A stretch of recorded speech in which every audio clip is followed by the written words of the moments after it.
قربانی کے حوالے سے ایک اہم سوال یہ بھی تھا کہ اگر دو بندے ایک ساتھ جانور کو ذبح کر رہے ہیں، یعنی چھری پر دونوں بندوں کا ہاتھ موجود ہے، تو کیا دونوں پر بسم اللہ پڑھنا ضروری ہے یا ایک نے بھی پڑھ لی تو ذبیحہ حلال ہو جائے گا؟ جی تو دیکھیں یہاں پر اس مسئلے کے اندر کہ اگر دو بندے جانور کو ذبح کر رہے ہوں، یعنی دونوں کا ہاتھ چھری پر ہو،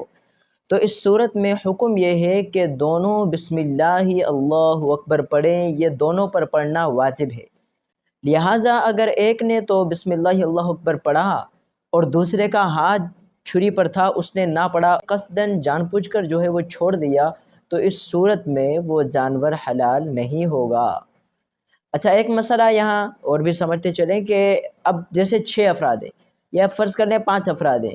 کہ ایک کے ہاتھ میں چھری ہے، وہ جانور کو ذبح کر رہا ہے، اور باقی جو ہے نا وہ کسی نے ٹانگیں پکڑے ہوئی ہیں، کسی نے جو ہے وہ جانوروں کو اوپر سے پکڑا ہوا ہے، تو اس صورت میں صرف ذبح کرنے والے پر بسم اللہ اللہ اکبر پڑھنا واجب ہے۔ اب البتہ جس نے ٹانگیں پکڑی ہوئی ہیں یا جس نے جانور کو دیگر طریقے سے پکڑ کے مضبوط رکھا ہوا ہے، تو ان پر بسم اللہ اللہ اکبر پڑھنا واجب نہیں ہے۔ امید ہے کہ یہ مسئلہ آپ کو اچھے طریقے سے سمجھ میں آ گیا ہو۔